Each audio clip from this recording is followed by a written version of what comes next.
এখন ক্রাইমের যে সত্যি ঘটনাটা শোনাবো তোমাদের, সেটা বাংলাদেশের একটা ঘটনা। 19 মে 2021 বাংলাদেশের ঢাকার দক্ষিণখান সর্দার বাড়ি জামে মসজিদের একটা ঘটনা। ভোরবেলায় লোকজন নামাজ পড়ার জন্য জড়ো হয়েছিল। নামাজ পড়া তো শেষ হয়, কিন্তু তাদের অস্থির লাগছিল, কারণ যতক্ষণ নামাজ পড়া চলছিল ততক্ষণ তাদের নাকে আসছিল একটা দুর্গন্ধ। নামাজ শেষ হওয়ার পরে সবাই পরস্পরের সাথে আলোচনা করছে যে এত বাজে গন্ধ কোথা থেকে আসছে। আশেপাশে যে লোকজনেরা থাকতো তারা বলেছে যে 2 দিন ধরেই কিন্তু গন্ধটা পাওয়া যাচ্ছে, আজ যেন একটু বেশি গন্ধ বেরোচ্ছে। কিন্তু কি ব্যাপার, কি হয়েছে? মসজিদের চারিপাশে লোকজনেরা খুঁজতে থাকে যে কি হয়েছে। হঠাৎ করে মসজিদটা কিন্তু 2 তলা একটা মসজিদ, তখনও পুরোপুরি তৈরি হয়ে যায়নি, তখনও কাজ চলছে সেটাতে। তো সেখানকার একটা সিঁড়িতে দেখা যায় রক্তের দাগ শুকিয়ে গেছে। তখন তাদের সন্দেহ হয়েছিল, তারা চারিদিক খোঁজাখুঁজি করছে। এবার ওই নির্মীয়মান যে মসজিদ, তার সেপটিক ট্যাঙ্ক, লোকজনেরা সেটার কাছে যেতেই গন্ধটা আরও তীব্র হয়েছিল। তখন যারা নামাজ পড়তে এসেছিল তাদের মনে হয়েছিল যে ওই গন্ধটা ওই নির্মীয়মান মসজিদের সেপটিক ট্যাঙ্ক থেকে বেরোচ্ছে। কিসের গন্ধ হতে পারে? এবার তাদের একটা সন্দেহ হয়, তারা পুলিশকে ডেকেছিল। পুলিশ চলে আসে, পুলিশ খোঁজাখুঁজি করে, সেপটিক ট্যাঙ্কটা খুলে ফেলা হয়। ঢালাই দিয়ে ঢাকনা বন্ধ করা ছিল, সেটাকে খুললে আশ্চর্যজনকভাবে সেই সেপটিক ট্যাঙ্কের ভেতরে 6 টুকরো অবস্থায় একটা মানুষের শরীর পাওয়া যায়। শরীরটা যখন পুলিশের টিম বের করেছিল, চারিদিকে ভীষণ গন্ধ ছড়িয়ে পড়েছিল। তবে লোকজন শনাক্ত করতে পেরেছিল যে কাটা অবস্থায় যে পড়ে রয়েছে সে এই পাড়াতেই কিছুদিন আগে থাকতো। ওই যে মসজিদটা যেখানে এই ঘটনা ঘটেছিল, ওই মসজিদের একজন ইমাম 30 বছর ধরে ওই মসজিদে তিনি কাজ করছেন। নাম হচ্ছে আব্দুর রহমান। আব্দুর রহমানকে পুলিশ জিজ্ঞেস করে। প্রথমটায় আব্দুর রহমান কিছু না বলতে চাইলেও আব্দুর রহমানকে পুলিশ কাস্টাডিতে নিয়ে জিজ্ঞাসাবাদ করেছিল। জিজ্ঞাসাবাদের পরে একটা ঘটনা জানতে পারা গেছিল, যে ঘটনাটা জানার পরে মানুষজন, এই ইমাম বা এই যে ধার্মিক মানুষজন, অতিরিক্ত ধার্মিক, যাদেরকে মানুষ দেবতুল্য বা ঈশ্বরের জায়গায় রাখে, ওই মসজিদের ইমাম আব্দুর রহমানের যখন জিজ্ঞাসাবাদ হয়, তখন একটা আশ্চর্যজনক ঘটনা সবাই জানতে পেরেছিল। পুলিশ টিম জানতে পেরেছিল, পরবর্তীকালে সারা দেশের মিডিয়া জানতে পেরেছিল, আশেপাশের দেশেও এই খবর পৌঁছে গেছিল। 2019 সালে আসমা বেগম আর মোহাম্মদ আজাহারুল নামের হাজব্যান্ড ওয়াইফ ওই পাড়াতে এসে থাকতে শুরু করে। আজাহার জামা কাপড়ের কারখানাতে কাজ করত, সারাদিন ব্যস্ত থাকত। খুব সৎ, ধার্মিক, ধর্মভীরু একজন মানুষ। তাদের 5 বছরের একটা ছেলেও ছিল। পড়াশোনার সাথে সাথে যাতে সে মুসলিম কালচারটা শিখতে পারে, সেই জন্য সেই ছোট্ট শিশুকে আরবি শিক্ষার জন্য ওই ইমামের কাছে পাঠানো হতো। ইমামের বাড়িতে তাকে দিতে যেত তার মা আসমা বেগম। দিতে যেত, পড়া হয়ে গেলে নিয়ে আসতো। এই কাজটা ছিল মায়ের, কারণ বাবা বেশিরভাগ সময় ব্যস্তই থাকতো। মাঝে মধ্যে সেই ইমাম ওই বাড়িতে ওই বাচ্চাটাকে পড়াতেও যেতেন। বারবার দেখা, রোজ রোজ দেখাতে ইমামের সাথে ওই ফ্যামিলিটার একটা ঘনিষ্ঠ সম্পর্ক তৈরি হয়েছিল। ওই ফ্যামিলির সবাই ইমামকে ভীষণ শ্রদ্ধা করত। কিন্তু আসমা বেগমের সাথে ওই ইমামের একটা প্রেমের সম্পর্ক, অবৈধ ঘনিষ্ঠ প্রেমের সম্পর্ক শুরু হয়েছিল। পাড়ার কোনো লোকজনেরা কিন্তু সন্দেহ করেনি। আজাহারুল তো সন্দেহই করেনি, কারণ সে সব সময় ইমামকে খুব সম্মান করত, নিজের বাবার স্থানে রাখত।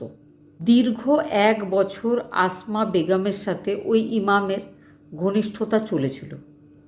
কেউ কিন্তু কিচ্ছু জানে না, পর্দার আড়ালে চলছিল এই নোংরা একটা সম্পর্ক। কিন্তু আমরা সবাই জানি সত্যি কিন্তু দীর্ঘ সময় চাপা থাকে না, এক না একদিন সেটা সবার সামনে এসে দাঁড়ায়।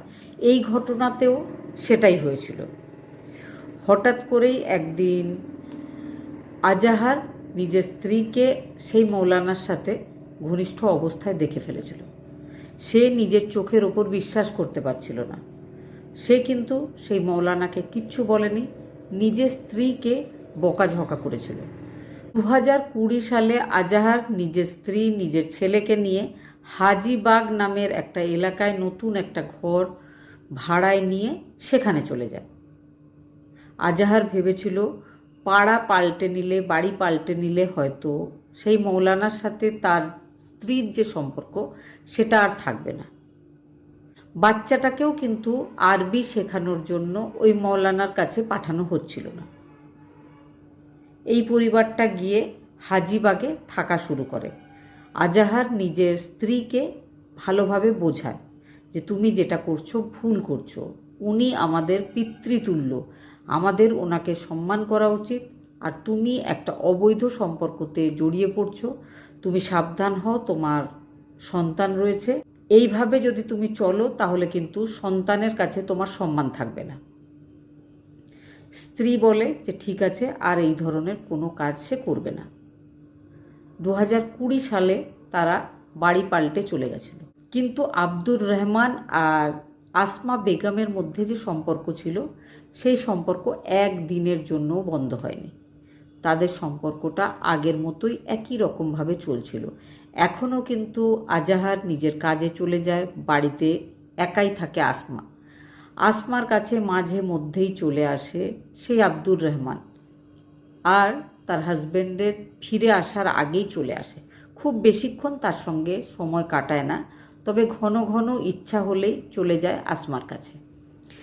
এবার হঠাৎ করেই একদিন আসমাকে ওই ইমামের সাথে ঘনিষ্ঠ অবস্থায় দেখে ফেলেছিল তার 6 বছরের ছেলে। ছেলে দেখে অবাক হয়েছিল, ছেলে ইমামকে চিনতেও পেরেছিল। ছেলের বাবা যখন নিজের কাজ থেকে বাড়ি ফিরেছিল, ছেলে সব ব্যাপারটা নিজের বাবাকে বলে দিয়েছিল। এবার আজহার মনে মনে ভাবে এই এলাকাতেই আর স্ত্রীকে রাখা হবে না।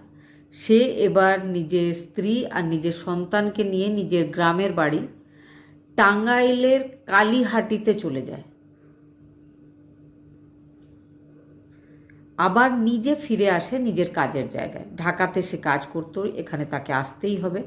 তো সে একদিন রাগের মাথায় কল করেছিল সেই ইমাম আব্দুর রহমানকে। কল করে সে বলেছিল যে আপনার উপর আমি বিশ্বাস করেছিলাম, আমার সন্তানকে আপনার কাছে পাঠিয়েছিলাম শিক্ষা অর্জন করতে, আপনাকে আমি পিতৃতুল্য মনে করেছিলাম, আমার স্ত্রীকেও আপনার সন্তান ভাবা উচিত ছিল, কিন্তু আপনি তার সাথে যে ধরনের সম্পর্ক তৈরি করেছেন আমার একদম বিশ্বাস হচ্ছে না, আমি ভাবতেও পারছি না যে আপনি এই ধরনের কোনো কাজ করতেও পারেন। তো সেই ইমাম বোঝানোর চেষ্টা করে আজাহারকে যে তুমি আমাকে ভুল বুঝছো। ইমাম বলে যে এইভাবে দূরে দূরে ফোন কলে কথা বলে কিন্তু ভুল বোঝাবুঝি দূর হয় না। একদিন তুমি সময় করে এখানে এসো, এই মসজিদে নামাজ পড়ো, আমরা দুজন সামনাসামনি বসবো, কথা বলবো, তবেই কিন্তু তোমার ভুল ধারণাটা দূর হবে। তুমি অবশ্যই একদিন সময় করে চলে এসো। তার আগের একটা ঘটনা, সেটা হচ্ছে যখন আসমাকে আসমার হাজব্যান্ড ঢাকা থেকে টাঙ্গাইল নিয়ে চলে যাচ্ছিল, তখন আসমা ফোন কলে নিজের প্রেমিক সেই বৃদ্ধ ইমামকে কল করে বলেছিল যে আমার হাজব্যান্ড আমাকে এখান থেকে নিয়ে চলে যাচ্ছে, আমি একদম যেতে চাই না, আমি কিন্তু আপনার কাছাকাছি থাকতে চাই। যতক্ষণ না আমার হাজব্যান্ডকে রাস্তা থেকে সরিয়ে দেওয়া হচ্ছে, পৃথিবী থেকে সরিয়ে দেওয়া হচ্ছে, ততক্ষণ কিন্তু সে আমাদেরকে এইভাবেই বিরক্ত করবে। আর আপনি যদি আমার হাজব্যান্ডকে মেরে ফেলতে না পারেন তাহলে কিন্তু আমি আত্মহত্যা করব, কারণ আমার হাজব্যান্ড সবসময় ওই ব্যাপারে আমাকে কথা শোনাচ্ছে।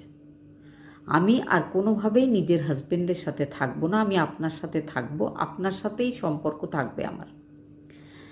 ইমাম অনেক বোঝাবার চেষ্টা করে, কিন্তু ইমামের প্রেমিকা আসমা কিছুতেই বুঝতে রাজি নয়। প্রথমে তারা দুজনে মিলে ঠিক করে যে কোনো টাকা দিয়ে মেরে ফেলার লোক জোগাড় করতে হবে। তারপর আবার তাদের মাথায় আসে যদি টাকা দিয়ে লোক জোগাড় হয় তাহলে তৃতীয় ব্যক্তি, চতুর্থ ব্যক্তি ব্যাপারটা জানতে পারে, তাহলে কোনো দিন হয়তো তারা ধরাও পড়ে যেতে পারে। সেই জন্য যা করবে সেটা নিজের হাতেই করতে হবে। ইমাম রাজি হয়ে যায়। 19 মে 2021 ইমামের সাথে ফোন কলে রাগ করে কথা বলেছিল আজাহার। ইমাম বলেছিল, তুমি নামাজ পড়তে এসো, একসাথে বসে কথা বলবো। সেদিন সন্ধেবেলায় সে নিজের কাজ থেকে ফিরে এসে ইমামের কাছে চলে গেছিল। প্রথমে তারা নামাজ পড়েছিল, নামাজের পর তাদের দুজনের মধ্যে কথা শুরু হয়েছিল। কথা হতে হতে তাদের দুজনের মধ্যে তর্ক শুরু হয়ে যায়। ইমাম এবারে নিজের কাছে থাকা একটা বড় ছোরা বের করে সেটা দিয়ে সজোরে গলায় আঘাত করেছিল আজাহারের। রক্ত বেরোতে শুরু করে, আজাহার পড়ে যায়, আজাহার মারা যায়। আজাহারকে মেরে ফেলার পরে আজাহারের শরীরটা 6 টুকরো করা হয়। টুকরো করার পর সেই টুকরোগুলোকে নিয়ে গিয়ে ওই নির্মীয়মান মসজিদের সেপটিক ট্যাঙ্কে ফেলে দেওয়া হয়। নেক্সট ডে কংক্রিট ঢালাই করে দেওয়া হয় সেই সেপটি ট্যাঙ্কের ওপরে। ওই কাটা শরীরের অংশগুলো ফেলে দেওয়ার পরে তিনি পুরো মসজিদটা সুন্দর করে ধুয়ে ঝাঁট দিয়ে পরিষ্কার করেছিলেন, নিজে স্নান করেছিলেন, তারপরে সুগন্ধি মেখেছিলেন। সারা রাত ধরে তিনি এই কাজ করেছিলেন। ভোরবেলায় আবারও নামাজের সময় হয়েছিল, লোকজন এসে মসজিদে জড়ো হয়েছিল। তিনি আবার নর্মাল ইমামতি যেমন করতেন প্রত্যেক দিন, তেমনভাবেই লোকজনকে নামাজ পড়িয়েছিলেন। একটা বড় পাপ করার পর তিনি ধর্মকর্ম করছিলেন, কারোর কোনো সন্দেহ হয়নি।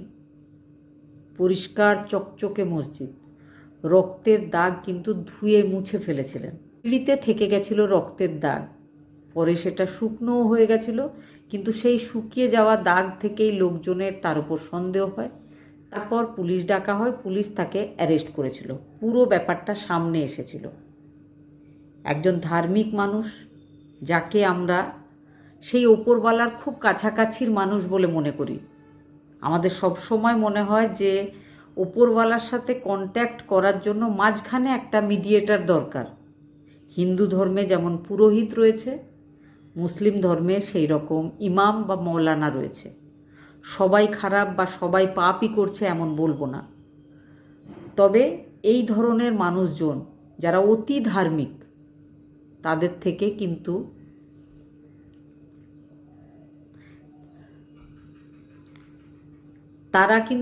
তারা কিন্তু সব সময় ঠিক তেমন হয় না যেমন তাদেরকে বাইরে থেকে দেখতে লাগে। একজন দোষ করেছে মানে ওই ধরনের সব মানুষজন যে দোষী তা নয়, তবে চোখ কান খুলে রাখার দরকার আছে। অতি ধার্মিক মানুষজন, যাদেরকে আমরা চোখ বন্ধ করে বিশ্বাস করি, তারা ধর্মের আড়ালে এমন অনেক বড় বড় ঘটনা ঘটিয়ে থাকে যেগুলো হয়তো সাধারণ মানুষের পক্ষে সম্ভবই না। আপনাদের কি মতামত অবশ্যই কমেন্ট করে জানাবেন। ভালো থাকবেন, সুস্থ থাকবেন।